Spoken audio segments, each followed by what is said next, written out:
here's my honest opinion. I think Blizzard is so bogged down by their own internal red tape that it's impossible for them to be agile and develop games in any sort of an innovative way because it takes them so long to do anything. It's a situation of being too big to succeed, and I think that's what they've run into. And that's why they keep getting outmaneuvered by these much smaller companies that are much more agile and much quicker to fix problems, address community concerns, and produce good content. That's actually like, all memes aside, all bullshit aside, that's actually why I think they have the problems. And I don't know if you guys agree with that or not.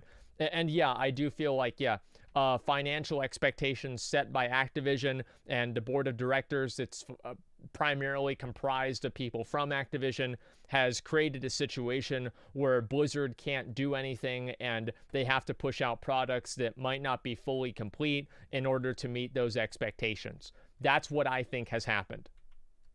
Okay, like there it is. There's no like huge cabal in Blizzard Activision to ruin all the Blizzard games. It's just because of their structure, they're just at a huge disadvantage.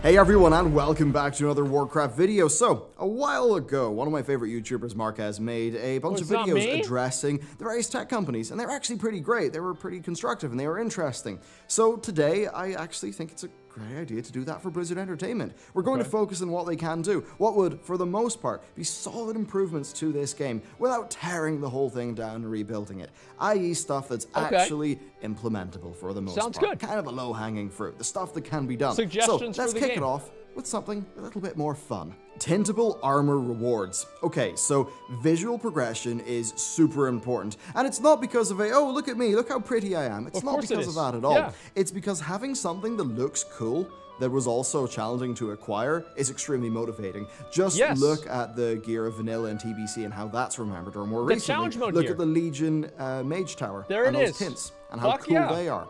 Well, for the current game, I think it's really quite bad at providing long-term engaging visual rewards. You have things like the Heritage Armor questlines come in for, you know, the Silver Moon boys, and you know, you get a full set with 30 minutes of questing. Wow. That's not a lot of gameplay for that much art resources, and frankly, the armor is of very little value and respect because of how common and easy it is to get. What I would do is I would advocate for an armor and tint system. You would start off by having one set of armor for each armor type. This set would be designed to allow for tinting, just like Legion's artifact weapons. Now, these tints would be unlocked by doing a wide variety of game content. Again, just look at how the Legion tints, but you were done, but just more numerous. They have that with raid difficulties. These sets, you know, the more, the merrier. Perhaps you could have a core set, and then have variants of that core set that would cater to different preferences, like shoulder size, helm design, just the shape of lines, I like things the shoulder like that. size. And the strength is that by having these be a natural base set that is designed for tinting, it would allow for mixing and matching with other armor sets, and that would make for a wonderful complement to the game's existing transmogrification system. Doing this right would fill a major hole in what I'm going to call the emotional progression of the game. You know, what you feel. People don't feel that much about item level anymore, and I think for decent reason. Nobody cares, and people generally want to, you know, work towards a specific goal, something like a Mage Tower skin. That feels great, and I think a system like this could be part of the solution to really just the lack of that feeling that the game seems to have. Next up, PvP currency. So, look, it is clear to me that too many of these is a problem. There it is. But I think we can easily find a happy middle ground between where we were and where we are now. So here's the simple version that slots into the game as we find it right now, and we're just going to call it Titan Forging V2. In this system, you could still have an item Titan Forge, but that Titan Forge would be capped at +10 over the base item level. Now, if a bit of gear does not Titan Forge, then don't worry, you can manually Titan Forge it by going through the Titan Forge and using a currency. This currency would be paced quite slowly, but no matter what, you would always be capped to +10 item levels over an item's base. And that means that getting a Titan Forge drop would essentially just be getting a free 1 out of 2 or 2 out of 2 upgrade. Overall, this would be a little bit more slower paced, it would have a bit more player control, and I suspect it would be a lot more palatable to the Blizzard Entertainment that we find ourselves with today. Capping things to plus 10 also has a number of great side effects. It means that, say, base heroic loot is always going to be better than Titanforge normal loot. Yes. But it means that people who are running normals can regularly get item level upgrades by re-clearing content in a way that does not have their normal mode Titanforge loot compete with the item levels of base heroic loot. Yes. This preserves the value of item levels and the attachment of those item levels to content and to difficulty, and it does not further increase item level bloat for the next raid tier like it makes power exclusive. If you're really good at the game, you've got better gear. Boom, there it is. You do a harder boss, you get a better sword. You do an easy boss, you get a shitty sword. Imagine fucking that up. I mean, really, let's just take a step back. Imagine fucking that up. Kill harder bosses, you get better loot. How do you mess this up? It's so simple. Larger amounts of Titanforging can, or It's how insane. Ian expressed in his recent Q&A when he outlined his position against upgrades broadly. Now that's a solid middle ground. Alternatively, you could bring back a gear vendor like patch 5.2. Might not be a bad idea actually, but I think a bit of an issue is that just Blizzard's gearing system doesn't work with that right now. When you can be given a free item level 400 from a Warfront, it kind of does undermine traditional reward schemes like currency. So maybe that weird Titanforging Plus is like the best we could do right now, though eventually I would like to move to a more traditional system as the bread and butter. Next up, economy first professions. So right now professions are very economically inefficient. They are designed so that kind of an individual player can, always be sort of doing something with their profession. They're kind of very small scale, and they often require a lot of bind-on pickup resources. This, I think, has resulted in a system that does not exploit basically the labor done in the game, and that results in players having a high price for goods and services. For example, title cores. Everything that requires them is more expensive than it needs to be because those players who are interested in producing goods as their main form of gameplay can't, because the title cores are bind on pickup. Now, if you think about this economically, well, all of those dungeons... Well, they had this problem in Burning Crusade with Primal Nethers, and then they made them BOE. They had this problem with Frozen Cores in Wrath of the Lich King, and they made them BOE. This isn't like Blizzard hasn't had this same problem before. It's like imagine having a problem, fixing the problem, creating the same problem again, fixing the problem, then waiting 10 years and being like, oh, maybe it's going to work this time. Runs, they are labor that we are actually getting very little value from most people. So really following from that example, I would advocate for economy first profession designs, at least insofar as the commodity goods are concerned. I think this would allow for just those of the auction house to get a lot more out of it, but more importantly, it would mean that players who, as an example, do a dungeon, well, they would actually then have a sellable resource with a bind on equipped title core. And this could really help people pay the bills. And I think this would be a lot better than the current situation where really a lot of resources in the WoW economy kind of go unused. Now, Blizzard have talked about how they don't really design the economy. They kind of design the professions in a very traditional game design-y sort of manner. But the thing is, with World of Warcraft, it's actually a very vibrant economy with millions of participants. You can't design it with only one in mind. I think they need to think about that. Oh, and also a revamped auction house. I know you guys are working on it. The sooner the better. Next up, actual world events. Why do we still have no good world events in, current year? I mean, let's just start with the Destiny 2 public events. Before you click off, trust me, they're actually quite smartly done. So they last a few minutes. They typically are about enemies pressuring an objective, and that forces you to play pretty aggressively. However, if you're totally smashing through them, then each Destiny 2 public event has a triggerable heroic mode that is a harder difficulty with greater rewards. Now, look, take that. Make that work for WoW mechanically, and just put it in the zones. And there you go. The world is a hell of a lot better. The more of these, the merrier, especially if... We fucking had this with the Legion invasions. Like, at the end of fucking whatever, what was it, WoD, right? Yeah, it was WoD.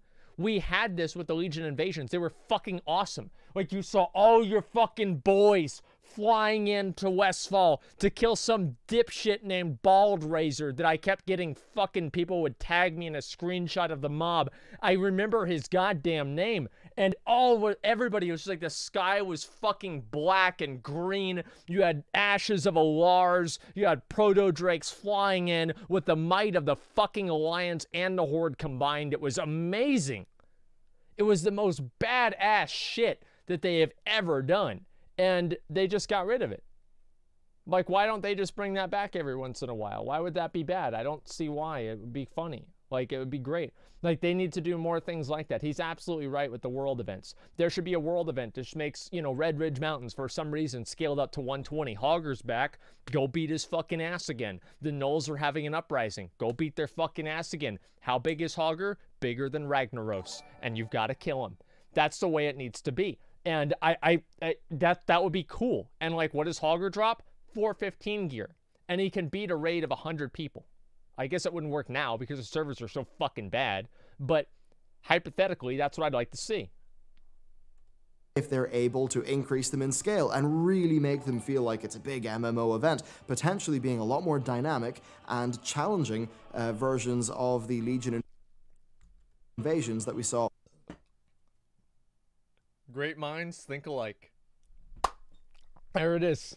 With the Legion pre-patch, which at least were a cool proof of concept that they never followed up on. But the thing is, you could go really so much further. You could have these things maybe affect the status of hubs in-game. You could maybe let them trigger each other. So as an example, if you knock out event 1, that will maybe cause event 2 or 3 to spawn. You tie all these into a theme, and suddenly you have a system that really makes it feel like there's a lot more going on in the zones. Now, let's even go mad. Let's throw some affixes on them. Some weekly affixes for the public events to sort of spice them up. Basically, my point here is more stuff that kind of spawns in and out actually dynamically, that has variable difficulty modes, that just takes place in the open world, so that it's not just... It's just, you know, it's more than just world quests. I and there's like actually it. some dynamicism. I like it a lot. Ideally to it. Next up, smart enemies. So almost all WoW enemies just feel like a hitbox with some health, you know, at least out in the open world. Yeah, and even those much. that do have mechanics just kind of run towards you and start doing their mechanics, and it's kind of boring. Now, think about if those enemies were in any other type of game. It just would not cut it. Now, look, low-intensity mobs that are designed to just be carved through en masse, probably they're a good thing for the pace of the game, but I would like it if they added in more special rare world enemies that use the game's new island enemy UI. As an example, the boss of an enemy camp is active. You could maybe have roaming enemies in zones. This could provide a sense of threat. It could make zones feel a lot more dynamic, maybe even providing some kind of unique rewards for players who really are up for a fight. And it could really make the zones themselves feel unique and different. I mean, you could almost have it feel like this sort of souped up version of the mercenary system from Assassin's Creed Odyssey. I want to say, like, this, and the beauty of content ideas like this is that they're world content, which means that they are available to all different types of players. It's not just people that like to do dungeons. It's not just people that like to do arena. And, like, having queuing mechanisms and playing with other people, there are a lot of people that play WoW as solo players, and I do think that WoW should have content for them, but the game shouldn't be designed around them. The beautiful thing about content like this, world content, is it creates an environment where all different people in the game can experience the same thing together, have a shared experience, while at the same time getting something out of it that's unique to that event itself. It brings the world into World of Warcraft, and I think that's really fucking important.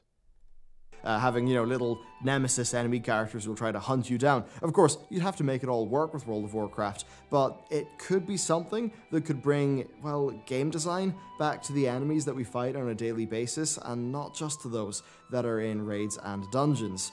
And really, their new AI has so much potential, especially with loads of the other things that I'm going to be mentioning in this video, like those public events. Have those public events combined with smart AI Everything enemies, in the world right now is and trivial. I think you could really start Nothing have something hard. pretty special in your hands. Next up, unique reputations. Oh, reps, it's kind of sad. They've all been normalized into the World Quest system, and that just makes them all feel the same. In Battle for Azeroth, there may as well only be one rep, because they all feel the same, and that did not used to be the case. Yeah. Sketis felt different to Netherwing, which felt different to Sporagar, which felt different to Shattered Sun Offensive. Argent Tournament felt very different to Wormrest, which felt very different to Oracles and Grizzlemaw. Even a Mists of Pandaria, well, all those reps felt very different, especially, say, the Dragon Rider faction compared to the other ones. Right now, though, there is almost no room for the game designers at Blizzard to design the fantasy of the game's reputations. They all have to fit into the World Quest and Emissary system, even if, some of the quests are, some whimsical turtle punting or something. So Blizzard need to rethink reps. They absolutely can be a cornerstone of the world content experience. Was that my motherfucking boy Rich W. Campbell gifting 10 subs in my stream? Thank you so much, man. I fucking appreciate that. Thank you very much, Rich. Can we get some hearts in the chat for our boy Rich? Thank you, dude. I really fucking appreciate it, man. Thank you very much. They can feel like distinct things with uniquely designed gameplay experiences, yet Blizzard have not attempted to do that since 2013. Even take the Kirin Tor. It's still just world quests. Why not have a quest line where you start as an initiate in their order and you unlock things as you progress through the rep, new content to do, new mechanics, do things like that, so that, they can create an actual progression through gameplay feel. I'm passionate about reputations. I'll show you how passionate I am.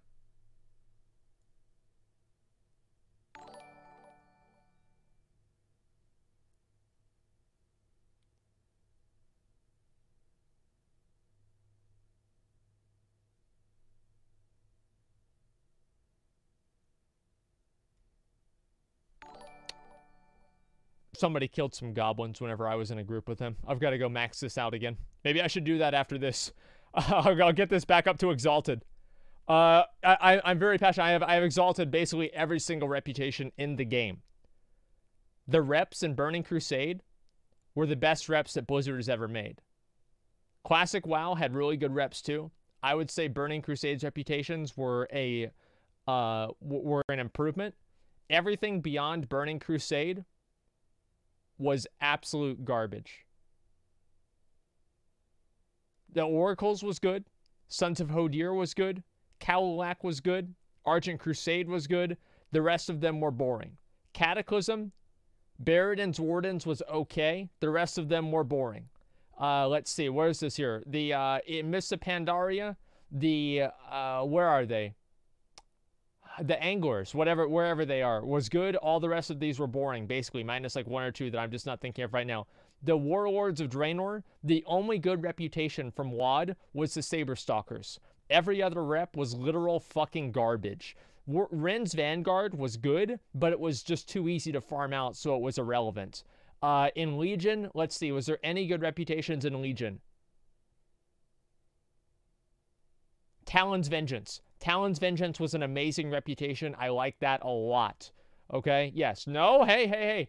Talon's Vengeance was actually fucking awesome. Suramar, I didn't really care a lot about it, but yeah, maybe Suramar.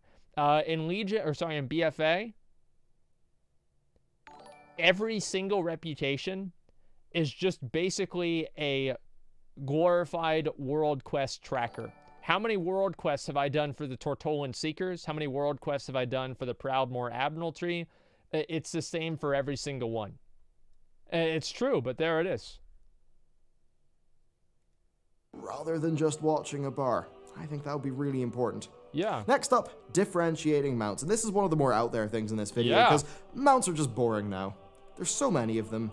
Just a new skin's not that Stop, exciting. Bellular, it hurts. Especially in a world where, say, Guild Wars 2 has mounts with unique traversal mechanics that are actually mechanically kind of cool. So for World of Warcraft, I think that having mount customization slots would be a pretty decent idea depending on the mount type. Now, perhaps this could be really simple. Just have some slots in your mount window. You could put in some, enchanted horseshoes that allow for water walking. This is my idea. And maybe you could, put all the existing professional upgrades in there. Then have some basic abilities like a sprint or a charge. I mean, hell, why not have a special, gnome-engineered springed stirrup that lets you heroic leap off your mount into combat? I mean, as long as it's not active and instanced content, there's no balance problem here. And, you know, you could have basic slots for all mounts. No, these but things why are not too throw in complicated mounts for new type players. specific?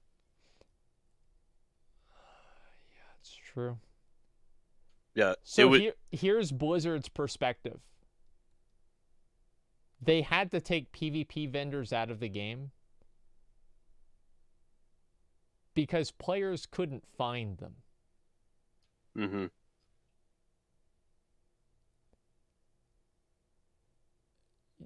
You didn't. How do you know where they are? Well, you talk to a guard. They're hiding. Right. The guards aren't hiding; they're around every corner. No, but the PvP vendors are. Like, how are you gonna be able to find it? Like, I mean, like you don't. Yeah, how are you supposed to know? Like, oh, I just get it items. I mean, come on. Like, it's just it's. Listen. What? You have to watch these videos with the mind of a Blizzard developer, which is that any new cool feature needs to be balanced out with how confusing it could potentially be to new players. Okay, because as we all know, WoW is getting new players all the time, and it's extremely important that anybody that picks up WoW is never confused at any point in time. So it needs to be as on the rails as possible. Okay. And that's why the reputations now are all world quest trackers. That's basically it. This is what Blizzard should do with the mounts. Is they should have a base horse. Okay? Let's see. You have your base horse. It's the Swift Mountain Horse. Let's say you get the reputation from the Drusvar. You get the hooves here. Let's say you get the reputation from the Proudmoore Admiralty. You get this little saddle thing here. And each different reputation, you have base mounts, right? Oh, shit, you guys can't see. You have base mounts, like a base horse, a base Kodo, a base wolf, a base ram. And you can augment these different mounts with specific things that make them unique, to where if you see somebody riding on the horse with the magical phoenix head or something like that, you know that they were able to defeat, you know, some boss that's a phoenix somewhere in the game. Like, that would be really fucking cool. And that's the way that I think they need to redo mounts. Because what Bellular is saying is an amazing idea, but I don't think it's ever going to happen. I think making mounts customizable with just cosmetic perspectives is completely more than good enough. Abilities.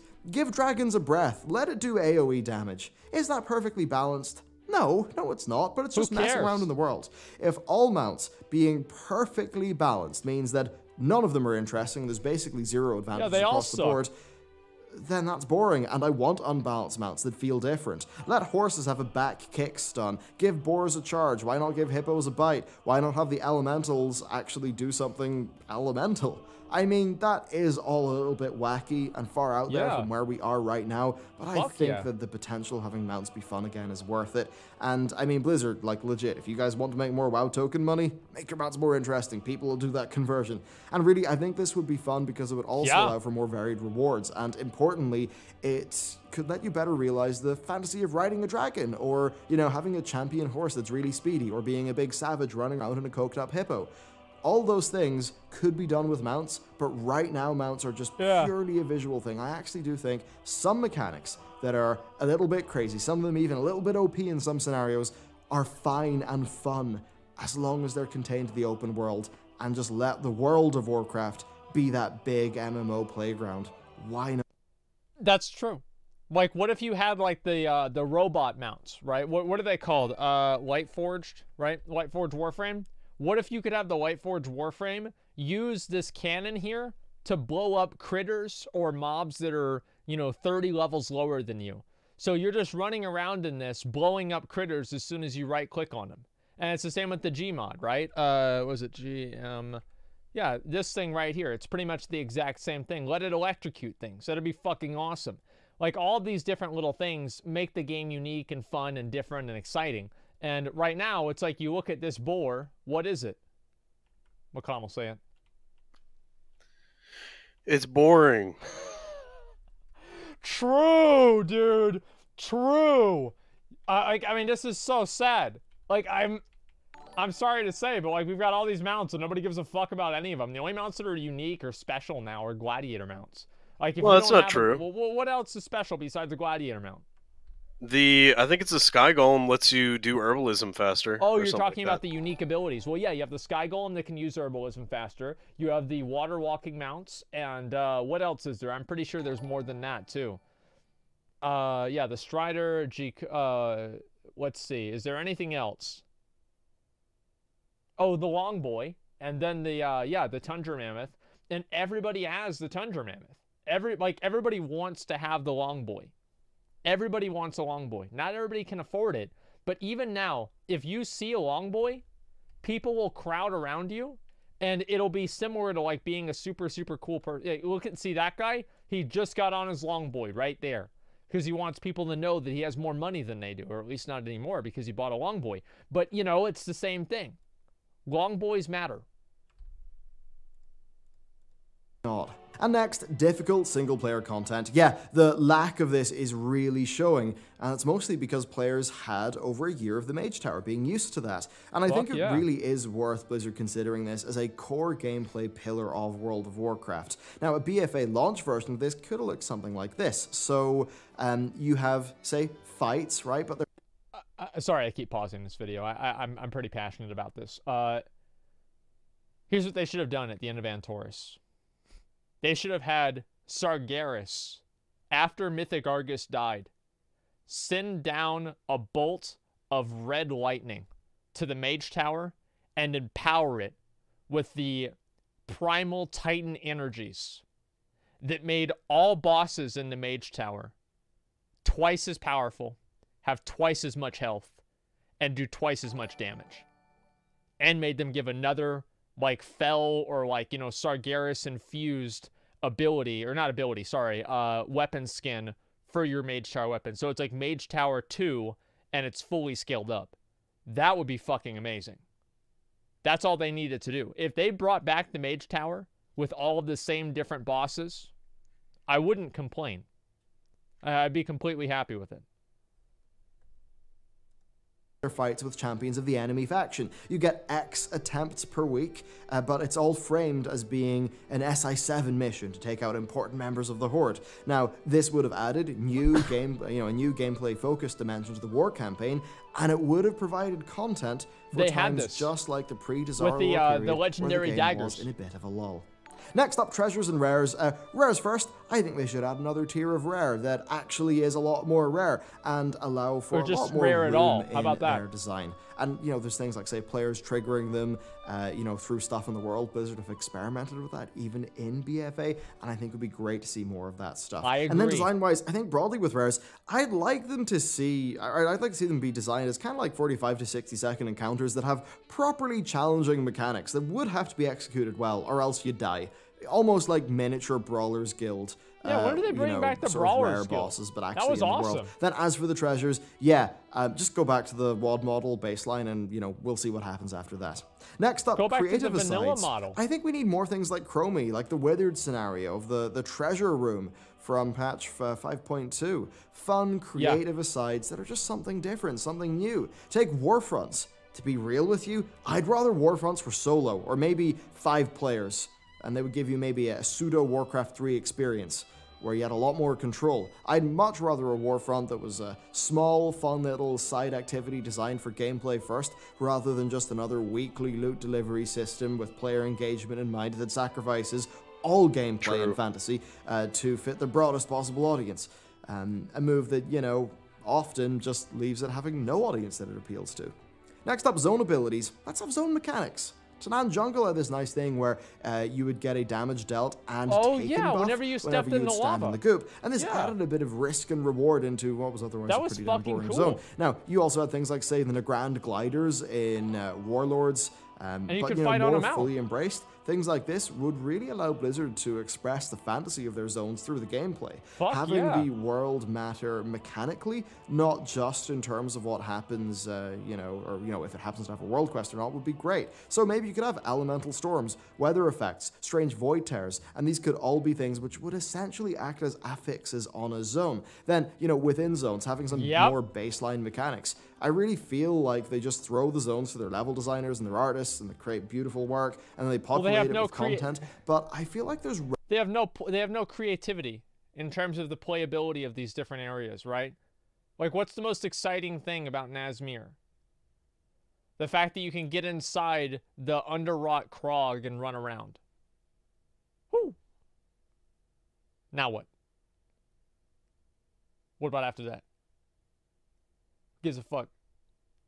What's Nazmir? Yeah, exactly. Like, there's nothing else to it. Like, all of these different things, like, these zones are fucking boring. There's nothing original or special to them. They're basically theme parks for you to do world quests in that you don't care about, to get a rep that doesn't matter, so you could farm Paragon boxes for shitty items that you don't need, and then you can do emissary quests for items that aren't going to be upgrades. Like, it's like, what the fuck is going on? Like, I mean, think about this. What are you doing? It makes me crazy, man. Like, I just can't get over this. I try, and but like, as soon as I start thinking about it, I go insane. I don't know what the fuck they're thinking. Rarely unique mechanical designs to set the zones apart, and that seems to be a big area for improvement. So yeah, there you go. I think that for the most part, to be honest with you, this stuff's low-hanging fruit. Yeah, I really do think it is that, and actually Nazjatar seems to be doing some of it, which is kind of exciting. But it's just about, beefing out the experience, making it feel like more than just a weekly set of random incentives that players are going to target for maximum efficiency, because at the end of the day, that's how Blizzard designed the game to essentially be played in a non-punishing manner because of how they've done their catch-ups. I think these things just could bring some more of the life, just some uniqueness, some texture to the world, because right now, I think my biggest overriding criticism with World of Warcraft is just the game systems feel very overt and non-RPG, and I think things like the game's boring. The zones that you go into mattering mechanically. There just a game where, say, even with a reputation, where there's a lot more room for a designer to, not like how a designer might get really passionate about, say, the Chromie scenario or the Withered scenario. Fuck yeah. A designer at Blizzard could get really passionate about amazing. the structure of a reputation and its quests and its progression and its storyline, and actually be able to create that fantasy in-game. And right now, they just don't have the ability to do that because everything's been put into this big live service-esque feeling, or in the modern sense of the word, sort of they have like an overlying system, and everything has to fit into that I think to a lot of the people who play WoW, because it's an RPG,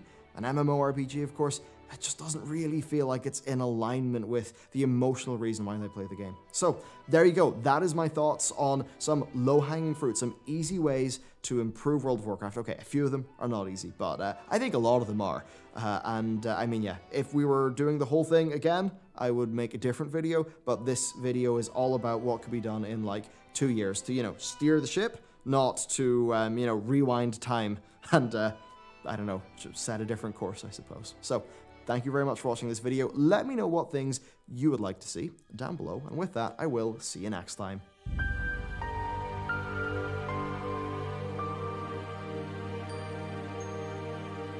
I really like those ideas.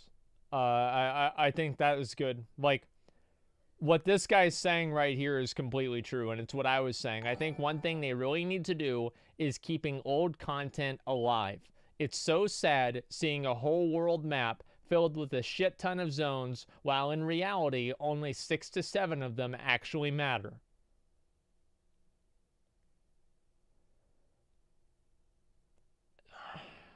I just like... Well, I mean, they matter to the people leveling up, right? Like the old zones do. Who levels up? I mean, you have to level up to play the game unless you want to pay out the money. Yeah, so you get a boost. Right? Do you think the majority of people are buying boosts over leveling? Yeah. I don't know. Yeah, I think so. Yeah. Like, absolutely. Like, let's do some math. Let's say you work in a sweatshop. All right, calculator. All right, so you're making $3 an hour. So let's take 60 divided by 3. So if you can level up in less than 20 hours, it would be better for you to actually level up and play the game instead of working in the sweatshop. Now, let's say you're an average Joe, average Bill that works for the cable company.